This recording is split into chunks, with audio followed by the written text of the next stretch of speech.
Pessoal, papo reto agora, maduro, que a gente propõe para você neste jornal, agora às 10 horas e 7 minutos. Agora, neste momento, alguém dentro de casa não sabe o que fazer com o filho, com a filha, que se tornou outra pessoa por causa do uso indiscriminado de alguma droga. Você imagina o que é isso? Alguém, neste momento, já tentou de tudo, não teve sucesso, não conseguiu desenrolar esse assunto. Você imagina uma mãe, um pai, que está com essa sensação de total impotência, porque não sabe mais o que fazer. Um ser humano exposto ao uso de uma droga vive um processo de ativação direta de um sistema de recompensa no cérebro. Ou seja, eu faço algo, eu recebo uma recompensa. Repito aquele hábito, eu tenho prazer. Eu não tenho dor, eu não tenho angústia, eu tenho paz. Até que essa paz, essa dependência química, pode provocar inúmeros efeitos, tipo abandono da vida social, abandono do trabalho, da capacidade de conversar com outras pessoas, abandono da cidadania, transtorno esse que pode ser, por exemplo, por causa do álcool. Ou você já viu alguém sentir alegria por ver um pai caído em uma calçada, embriagado? Transtorno que pode ser também por opioides, alucinógenos, sedativos, hipnóticos ou estimulantes, como a cocaína. Ou algo muito mais barato e impuro que a cocaína, que é o crack. O pensamento de é muito simples resolver a Cracolândia, puxa vida, basta querer. Isso é uma ideia muito rasa. Geralmente quem diz isso nunca abriu um livro para entender do assunto. Se um ser humano perde a força de lutar pela vida de um filho, de uma filha, bora combinar que não é com frase de efeito que a gente vai chegar a qualquer solução, né? Sobre como amparar um viciado ou para resolver a insegurança pública nas cidades. Então agora, aqui no Live, a gente começa um debate maduro, importante, para sair desse pensamento raso. E recebemos o padre Júlio Lancelotti, coordenador da Pastoral do Povo da Rua de São Paulo, e também vamos conversar com a delegada Raquel Galinatti, que é diretora da Associação dos Delegados de Polícia do Brasil. Bem-vindos, hein? Obrigada de verdade pela gentileza de contribuírem com as ideias aqui com a gente em nosso jornal. Eu começo aqui compartilhando a pergunta com o padre Júlio Lancelotti, replicando uma ideia bem generalista, né? Bem comum de ser ouvida, de que é só pegar essa gente, leva força para tratamento, qual que é a dificuldade? Então, padre, eu lhe pergunto, retirar a força funciona? Esse é o caminho?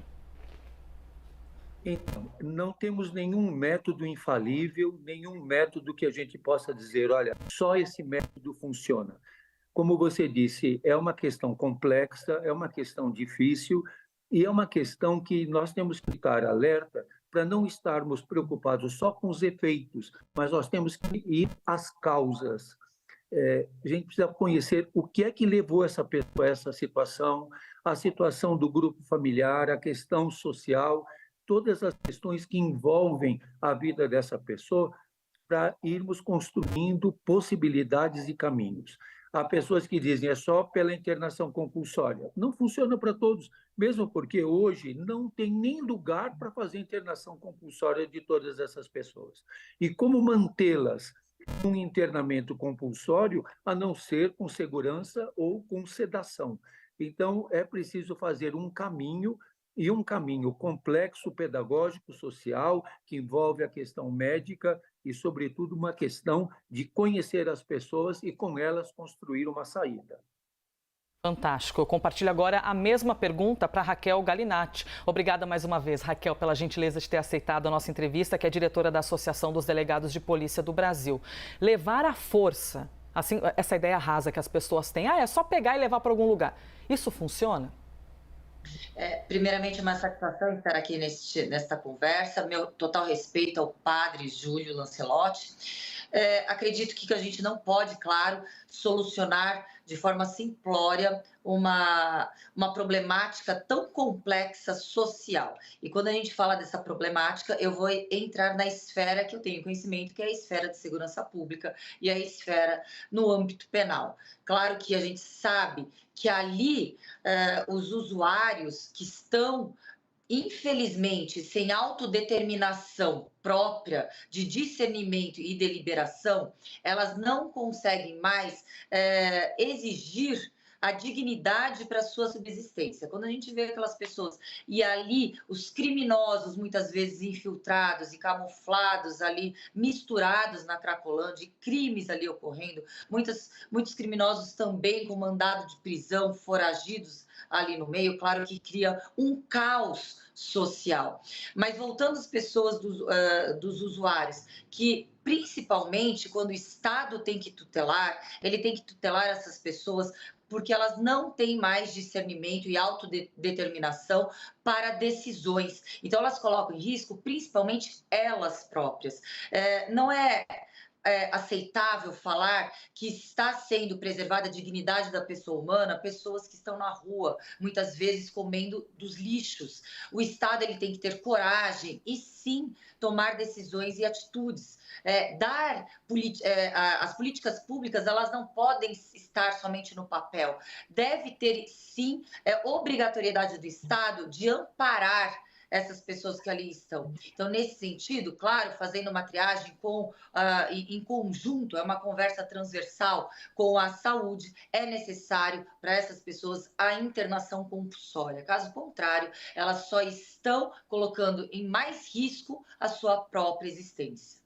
Vou trazer aqui com vocês esse assunto do momento e que até está aqui na nossa tela, né? O governador do estado de São Paulo, Tarcísio, desiste de mudar Cracolândia de bairro em São Paulo. Trazendo esse retrato, o governador, portanto, do estado desistiu dessa ideia de transferir os dependentes químicos para outro bairro do centro da capital, que viria a ser o Bom Retiro. A informação, inclusive, que foi dada em primeira mão aqui ontem com a gente, no finzinho do jornal, sobre essa decisão de mudar os usuários de drogas, né, para um lugar mais próximo dos centros de assistência social e de saúde, que provocou uma fortíssima reação entre os comerciantes e moradores da região.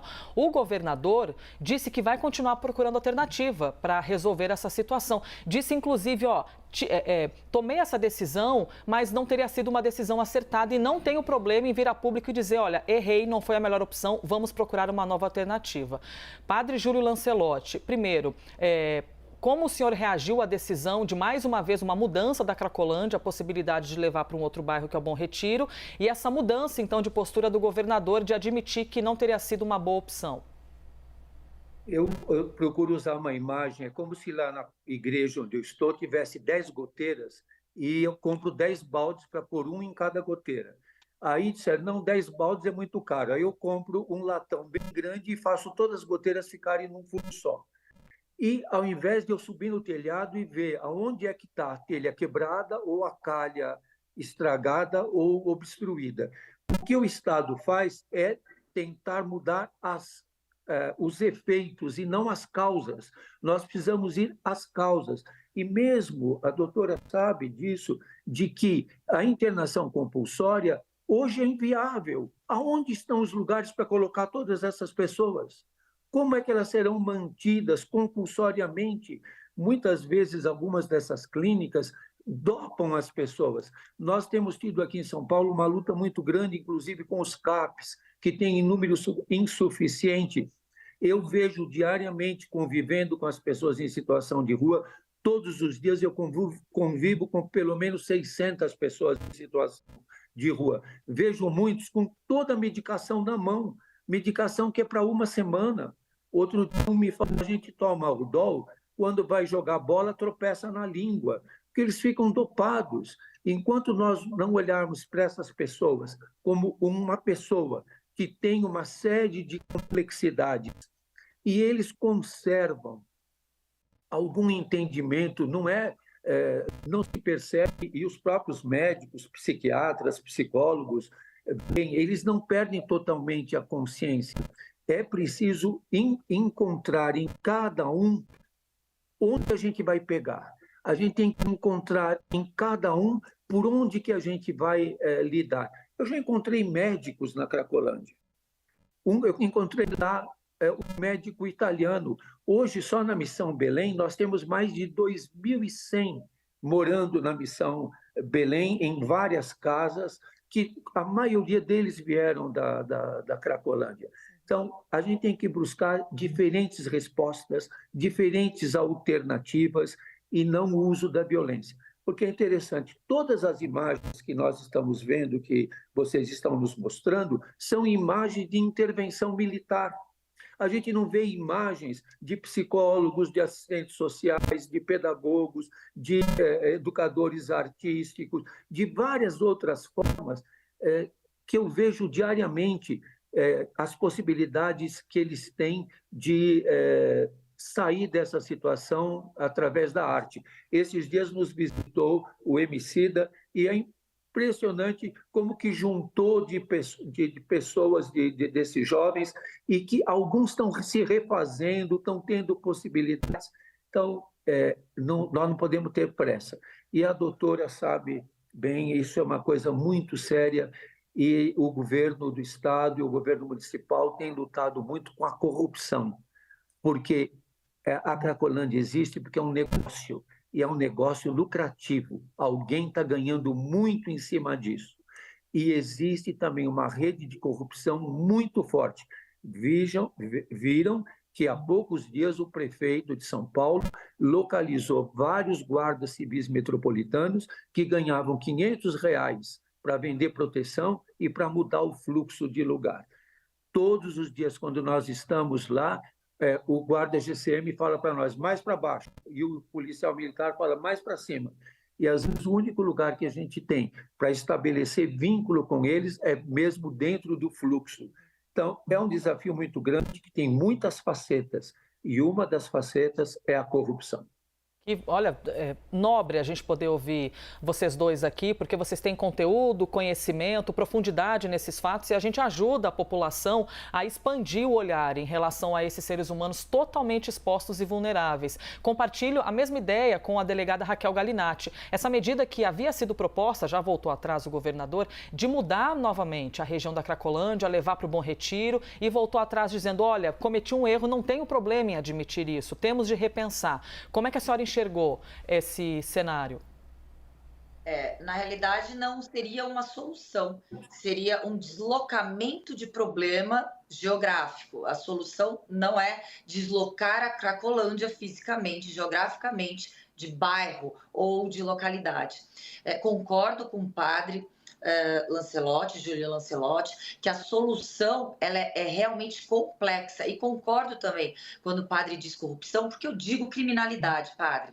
É a criminalidade que fica ali entranhada no emaranhado do caos social. Então, nesse sentido, eu reafirmo a urgência e imediatismo de uma solução de um problema que perdura ao longo dos anos e parece que está sendo cada vez mais empurrado.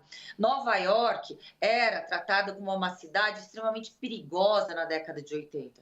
Lá, eles tiveram um prefeito com coragem de aplicar teorias, muitas vezes colocadas como rígidas, mas na realidade é uma proteção social. Quando a gente fala da teoria da janela quebrada, nada mais é, em termos simples, de que quando o caos social ele fica abandonado sem a presença do Estado, a consequência é a multiplicação desse caos. Seja uma janela quebrada, seja um lixo na rua, seja usuários e dependentes químicos perambulando sem discernimento do seu poder decisório, do que é melhor para si. A gente não pode aceitar que pessoas vivam nas ruas, comam dos lixos, e vivam dessa forma desumana. Então, claro que se o Estado não tem estrutura, assim como o Estado está deficitário no pilar dos direitos sociais, que é a segurança pública, saúde, educação,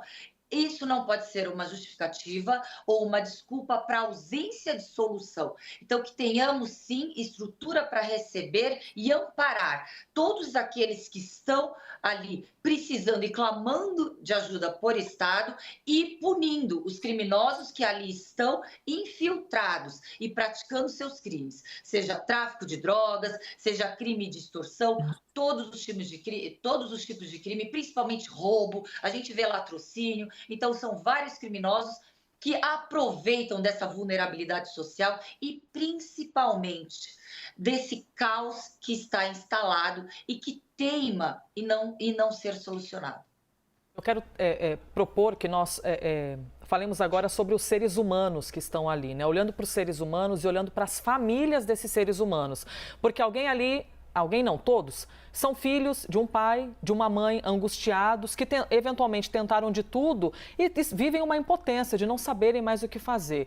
Padre Júlio Lancelotti, o senhor vê alguma convergência entre os perfis desses seres humanos tão vulneráveis? Geralmente vem de onde? Ou geralmente vem de que problema social, problema familiar? Existem convergências entre as histórias? Existem alguns pontos e existem as particularidades de cada situação. Mas, por exemplo, se nós levantarmos os números de CAPs, as equipes de CAPs na cidade são muito pequenas. Vocês poderiam levantar, pelo jornalismo da CNN, quantos CAPs nós temos em São Paulo, que são os Centros de Prevenção e de Tratamento de Pessoas com uso de álcool e drogas, os CAPs-AD. E veja qual a proporção de CAPs pela população, porque a gente tem que detectar muito rapidamente na escola, no grupo familiar, a criança que está iniciando a dependência química. A gente tem que ir fazendo um trabalho preventivo, ao mesmo tempo que uma ação terapêutica, cuidando dos que estão lá de maneira humana, com toda a complexidade, mas a gente tem que fazer uma prevenção. O que está levando tantas crianças, adolescentes a usar precocemente substâncias químicas ilícitas? Então, nós precisaríamos ter maior apoio aos grupos familiares. Tem mães desesperadas, eu vejo até no Fórum das Varas Especiais, a doutora conhece bem essa questão dos jovens que estão sendo apresentados ao Ministério Público na oitiva informal.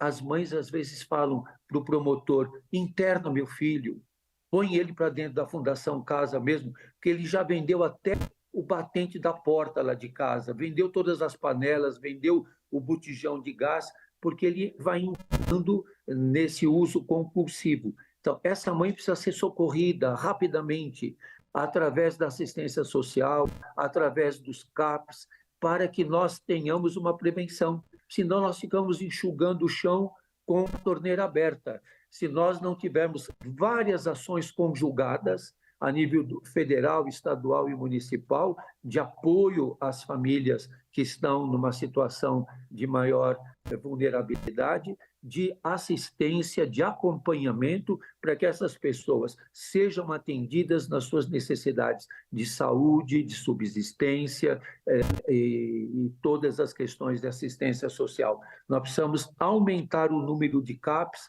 o número de equipes da saúde e da família, para que essas pessoas tenham uma atenção adequada, prevenindo que nós não tenhamos mais jovens entrando nessa situação tão deplorável. Doutora, também quero te ouvir. Imagine o seu conhecimento, tudo que a senhora vive no dia a dia. Quem são essas pessoas? Quem são geralmente esses jovens? E o quanto a sociedade fica culpando a família, né? Como se a família não quisesse o bem da sua filha, do seu filho. Eles simplesmente perdem as forças, né? São tomados pela sensação de impotência, de não saberem mais o que fazer. Quem são essas pessoas? São as vítimas do tráfico de drogas, das grandes organizações criminosas que estão ali, e por isso que é necessário que o Estado estruture a polícia judiciária, que é a polícia que pode desmantelar as organizações criminosas e poder estancar o mal da sociedade. Quando a gente fala em tráfico de drogas, que é a maior rentabilidade mundial em organização criminosa, só perdendo para o tráfico de drogas e para o tráfico de pessoas, para exploração sexual e trabalho escravo, a gente percebe que, infelizmente, o braço frouxo de um Estado ao longo desses 30 anos deixou ultrapassar fronteiras, tanto estaduais como internacionais, dessa organização criminosa. E o que a gente está vendo aí é uma consequência dos usuários que fazem alimentar essa cadeia criminosa. E, infelizmente, a gente sabe que a maioria que está ali é vitimada por toda essa criminalidade. Então, claro que a gente não pode permitir mais que essas pessoas permaneçam na rua, sem dignidade da pessoa humana, alimentando com restos de comida, sem acesso à sua higiene pessoal, praticamente é uma subsistência, não é uma vida digna que todo Estado democrático de direito deve amparar para a sua população. Então, quando a gente vê que a família, e quando a gente fala no usuário de drogas e no dependente químico, ele afeta no seu entorno mais de 30 pessoas da sua família. Então, as consequências são muito maiores do que o simples impacto daquele usuário de droga de forma pessoal. Esse impacto, ele ultrapassa e ele transmite para a sua família toda a dor, todo o desamparo e toda a vulnerabilidade. Falar em polícia para um tratamento, para um problema social, é muito simplório. Volta e meia, nós percebemos permear operações policiais para que, de forma muito temporária e emergencial, aparente uma solução, aparente que algo está sendo solucionado. A gente tem que resolver retirando essas pessoas das ruas e colocando essas pessoas com tratamento adequado, tratamento médico, tratamento psicológico, tratamento social. E a ausência de estrutura do Estado não pode ser justificativa para esta omissão dessa vulnerabilidade social. Nobreza de conversa. Agradeço demais a participação. Nós conversamos com o padre Júlio Lancelotti, que é coordenador da Pastoral do Povo da Rua de São Paulo, com essa energia incansável pelas ruas da cidade, e também com a delegada Raquel Galinatti, que é diretora da Associação dos Delegados de Polícia do Brasil. Fantástico poder ouvi-los. Muito obrigada de verdade. Contem com a CNN Brasil nessa missão, viu? Obrigada mesmo. Bom dia. Obrigado. Abraço, delegado. Abraço. Bom dia, padre. Todo respeito.